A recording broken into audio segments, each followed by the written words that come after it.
the next speaker is Adrian Simmons. Again, Adrian's well familiar with this part of the world and indeed with this building. He's both a registered architect and chartered building services engineer, so that's maybe not a unique combination, but a common combination and very relevant to some of what went before.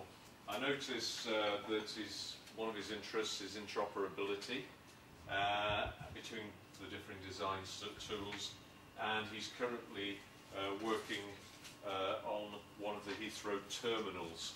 So that's a fairly simple job, I'm sure. Without further ado, I'll hand you over to Okay, Adrian. thank you, David. Well, as David says, this is a bit of a homecoming for me, and this is actually in this building 20 years ago, which I learned how to become a building services engineer, so it's funny how time moves on. 20 years. As David also said, I'm going to be talking today about sort of the early stages, concept design, environmental design, but I'm actually currently working at the other end of the spectrum, working with BIM on site, managing the site coordination of services and architecture at Heathrow Terminal 2B, which is a massive undertaking, £600 million project, and it's quite a headache. And we've gone through a very good learning process. So there's an entirely other talk to do at sort of the other end of the spectrum, but I'm going to focus, as I say today, on the early stages. Before I get into the main core of it, I just want to give a bit of history about some of the environmental tools that some of you may be familiar with, and talk a little bit about BIM. And what's interesting about environmental design is actually that environmental design software has been around for a long time, and it's been BIM for a very long time, because effectively what environmental software did, it was taking a building model, sometimes numerically, but latterly graphically, and embedding it with information to get information back out again. And it was an information workflow. And as I say, 20 years ago I was here at Newcastle Polytechnic at the time, and we were using Facet, which was an environmental design tool, which was developed by Oscar Faber, and that evolved into IES, which is quite commonly known in the environmental circles now. And they added a graphical interface to it, so it started to become a bit more modelling orientated. And in 2002, IES interestingly used this term integrated data model, which was all about a number of different packages, different functions all coming together. And in fact, in here we've got pedestrian modelling, I think. We've certainly got solar, we've got thermal, all coming out of a single model ideal. And you know, that was 10 years ago. So BIM isn't new, but it is evolving massively now. And the environmental side is where it really started.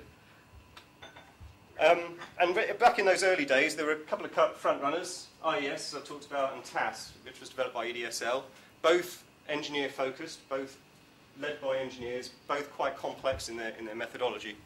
And of course now, we're sort of inundated with software, and I'm going to talk a bit more about this later on, that's out there, from Ecotech, which gets talked about quite often. Obviously IES and TAS are still in there, but there's also some other parametric tools in there, Bentley HeaverConf, which is developed from HeaverConf originally, a number of tools. As I talk through these, keep an eye on this presentation, keep an eye on the top right-hand corner, because basically what I'm going to do is I'm going to pull up the tools that are being used in the different illustrations, so you can see up there which ones I'm using. So this is going to be a bit of an overview as to how to go about environmental design and sort of the workflows that are involved, and some of the common pitfalls that you might come across. So workflow, well, obviously, firstly, early stage thinking. Just think BIM. I mean, the whole process of BIM is to think about your outputs first, understand where you're heading before you start. As I say, I work at Grimshaw at the moment, working on Heathrow, and we've done some analysis work there.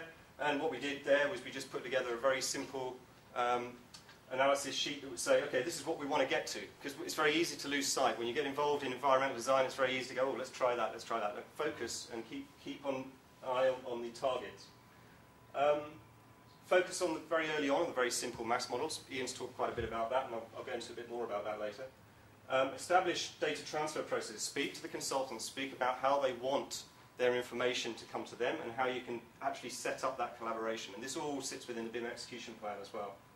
And establish what I've termed a level of analysis. And I'll go into this in more detail, because the way I see doing analysis is it kind of breaks itself down into elements of scale. So the first scale, which has been talked about, is what I call macro level analysis, where we talk about site implications, where we're talking about the impacts of the site on a building and the impacts of the building on that site. And so we're basically placing a building, we're doing massing models, we're understanding maybe wind flow, we're looking at solar orientation, we're looking at massing, and these are things that we can actually do very early on, very simple massing models. This is the kind of level, sort of stage A, stage B, but you can do this kind of work right at the very beginning. I mean, as soon as you've got a brief, you can be starting to do this. As soon as you know what your site is, you can start to know what this is. You then move on. The more complex level is the building level analysis, which is where you're actually saying, okay, we've got a building now, and what we want to understand is how that building's performing, what are its impacts on energy performance, internal comfort analysis. Again, early stage though, you could still twist this building around. This building has been in a few presentations today, because Ian's referred to it as well. There's a fire station we did. But yes, this is basically the building level, which allows you to do a lot more in-depth and understanding, and this is where you'd actually start putting systems and so on. And I'll come a bit more about the levels of data that you need to put in. So then we move to the next level, and we're looking at room level analysis. And actually, we'll come to it later, but actually you tend to do this bit before you do the building. So what you actually look at is you say, okay, let's look at some case studies. Let's take out some buildings. For example, here we have a corridor with daylight coming in. We want to know how much of that daylight we can get through into another space by using an internal glazed screen. So let's do an analysis of that. And then we can actually say, okay, that's the rooms understood. Then maybe we can repeat that over a number of times. So we do these as case studies. But it also allows us to do a number of other levels of analysis at this stage. Computational fluid dynamics, which is usually done by consultants, because it's quite a specialist area. Internal comfort analysis. PMV is predicted mean vote. Percentage population dissatisfied. These are Fanger's methods by which we establish comfort. And generally, at this level, you actually need to understand a little bit more about the way in which the rooms are operating and the spaces that are operating in there. And then finally, we move on to what I term detailed level analysis. This is where we might actually want to assess particular components. So, for example, we might want to say, okay, we've got a louver system. This is an example here. Depending on where the distance of that louver system is from the facade, we get a different performance of solar insulation onto the facade. And so, from using certain tools, you can export that data, create graphs, understand directly how the different elements are performing on the building. So this is the detailed level analysis. Just a little bit about what I call the comparative approach, and it's been touched on before. In most cases, at the early stages, you're not interested in finite results. You're interested in being able to compare one idea with another idea. I think, Dave, you were saying earlier that actually it's about 15% accuracy. You know, at this stage, you think about what you're interested in, what details you're interested in, what can you affect. You may be able to affect the glazing, you may be able to affect the walls, but you may not be able to be affecting all of the parameters that control the overall operation of the building. So you fix those. You say, okay, we'll set those all the same, and then we'll use a comparative approach to compare the things we can change. So this is an approach which, if you get into the mindset of always thinking that way, you fix all the things you can't control, and then you work on the things you can control. It saves a lot of data embedment at this very early stage. Think about comparing and comparing the things that you can control. So a little bit about tools and resources. As I said earlier, there's quite a lot of them out there. And they all sort of cater for different types of experience, I guess. At Grimshaw, we use quite a lot of the parametric tools. We're starting to use Vasari, and I'll show some of that a bit later on. These are Autodesk products. But each one has their own sort of work stream. And generally, if you start with one, you want to work with all of the others within that work stream, generally governed by whoever the manufacturer is, the lead manufacturer. IES, as I mentioned earlier, I mean, they've done an awful lot of work in this area. I mean, they've really taken on the market. But one area that they're suffering from at the moment is they've generally been, in the past, engineering focused, and they're trying to adapt this to be more architecturally friendly at the moment, which is it's an ongoing process, and I think some of the other products that are out there now have started with designers in mind rather than necessarily engineers in mind, and it's given a bit more flexibility. As you move across, I've done an arrow on the bottom here. As you move across into these areas, we're looking at sort of more of the world of the engineer, actual simulation of rooms, looking at actual performance, dynamic state analysis, actually saying, okay, we've got a building, we're going to actually simulate the entire year's cycle in that building and see how that operates. That's generally where you end up with the engineers area. But all of this stuff down here can be the entire design team, and it's about that kind of collaboration and understanding how all of those different tools talk to each other. And that's where we come to interoperability. Now, because some of these tools are being written by similar people, you get direct data transfers between some of them. So Vasari will directly transfer into Revit, and you can do all of the environmental analysis early on, and then just open it up in Revit, and you can carry on the process. AcoSim, which is the Bentley version of Revit, will have direct input from generative components, and also will export via GBXML, which is the file transfer method, to all of the other tools. And then these ones here, which are the ones sort of the actual analysis tools, these will take this GBXML, which is the green building XML format, and they will import that from any of these other tools. So you can actually use those based on whichever tool you actually decide to model in. So there's actually quite a lot of cross-interoperability based on the XML transfer method.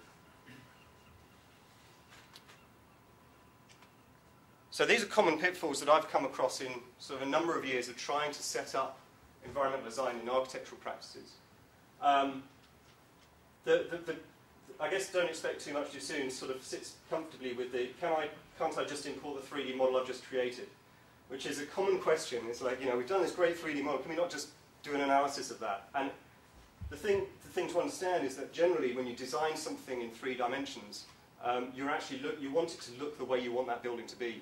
And it's not the same as the way you want to analyze it. If we go back to the fire station project that we were looking at earlier, you'll see that it's very much a shell version of what the actual architecture is. And if you try to do it the wrong way round, you end up with a very overly complex model for doing actually what you want to achieve. However, some of the tools that are out there now will allow you to take that shell. For example, within Revit, you can take, I'm going to keep saying Revit just to get your attention. You can actually create that shell within Revit in GBXML and import it directly into some of the other software. It's worth talking about simplification as well, because this is an actual example that I came across in practice where this was being modelled, and what they did is they kept exporting the model. This was done in SketchUp using IES's tool for exporting from SketchUp. They kept running it, and the system would just shut down. It just couldn't handle it. And what it came down to was actually, this was the architecture, this was the design, which actually had probably about 30 facets all facing in one direction and 30 facets all facing in the other direction on each of the louvered fins. Now, that's so complex because if you imagine then those are repeated 60 times across the building, it's trying to analyze every face on that when you're looking at daylight and when you're looking at shading. So, a simple operation to basically mimic what that would do environmentally, which is this curve, we could probably have simplified it further than that. That simplification process allowed us to do it a lot quicker, and it was able to analyze. So these are simple things where it's not just about taking the model and importing it. You have to understand what the analysis is trying to do. And at this point, it's worth getting advice from consultants about that, because they do this all the time, and they know how to simplify. A few more pitfalls and some ideas. Don't wait to talk about this. Don't wait to have a concept design before you analyse. Massing studies will be done from inception. You can do that right from the very beginning. You can just even if you don't particularly want to carry it on, why not just get in the mindset? Start playing with the site. Start working with it. Avoid duplication. This is key. The whole point of BIM is not to have a repeated process. There are a number of practices now that are moving completely away from one particular product that's very easy to model in. used to be owned by Google, it's not anymore. Not going to give too much away. To move into other modelling software that actually has no duplication process, because that product, I'll mention it, SketchUp. SketchUp struggles by being a dead-end tool. You know, you can model up to a certain point, but then you can't necessarily transfer that data and information across into something else. So, have a look at what Trimble are doing with it. Sorry? Have a look at what Trimble Are they changing it? It's quite a great product. Great, well that's good to see. Okay. Damn. Whip my legs from under me. Yeah. Well, now that it's owned by someone else, it might move away from its old habits. But the lesson still stands that you should avoid duplication at all times. It should be about trying to create one stream of workflow, thinking about the outputs and so on. We've talked about these different levels of analysis, and as I said before, you kind of start with macro. You start with the site, you think about that. Then maybe you go to a detail and actually start to look at how something, you know, particular elements of your building might want to perform. Then you go to the room level and say, okay, let's take some typical rooms, analyse those, and then you can go to the building level and actually repeat it over the entire building. And that allows you to sort of test things as you go through the process, rather than trying to do the model and the building once it's all been developed. And always focus on goals, the BIM execution plan. How much time? Just about on time. Okay. Resources and cost. This is just a simple one. You know, choose the right person with a. If you want someone to do this, it doesn't have to be somebody who's passionate about sustainability or all of the other things out there. It just has to be someone with an inquisitive mind who really wants to get hold of this. Try some of the free tools first. There's a lot out there. I highlighted them in my slides. I think we're going to take copies of these, but there are a lot out there you can actually just try out and get to work with in your office. Be wary of what I call timed out trials. These are the ones that say, okay, you can use this product for 30 days from the moment at which you started off. Because what tends to happen in most practices, if you're trying something like this, is it gets used one day, and then it gets left, and then it'll get used a month later, and then they go, oh, we haven't got a license anymore. And that happens so often. There's a lot of, and if you can get it, go for the real-time trials that actually say, we'll only time, we'll give you 2 days worth, but it will be over as long a time as you want, which allows you to investigate over a period of time. Always purchase tools with the project in mind. If you do decide to buy, always have something that you're going to spend it on, otherwise it just sits there in a drawer. And consider early stage co-location. I think there's been talk about co-location and working collaboratively. Future developments, just a little bit about that. Optimization tools, these are going to be coming out from IES. These are tools that actually basically do regenerative modeling. They'll try 100 different options and then come out with the best one. From an environmental point of view, it may not necessarily be the best one from an architectural point of view, but it will allow that trial to happen. And some of the work that's coming out of Northumbria is the ISIM, which allows you to analyse embedded carbon within buildings and actually trial different types of buildings to assess what their embedded carbon is. And so that's it for me, apart from one little bit at the end. Now this bit that nobody else knows about. But I was going to put an example, a really good example in, and I realised that most of the stuff I've been doing at Grimshaw is actually commercially sensitive because it's all early stage work, as is the nature of this kind of thing. So last night, I thought, okay, I've got 3 hours before I go to bed, so I'm going to see what I can do and then present it to the room. So this was last night.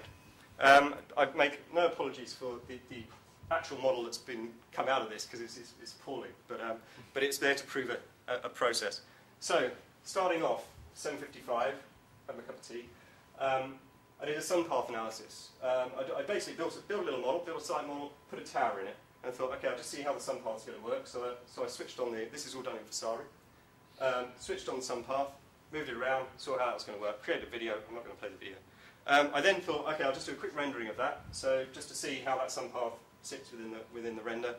I thought that's great. So I'll move on. Okay, now what I'm going to do is I'm going to do a solar analysis of all the facades, a solar analysis of the shading that can happen around the buildings, and then a solar analysis of the buildings on either side to see how this impacts those buildings around there. Okay, so it's 20 past 8. I've done that pretty well in 25 minutes.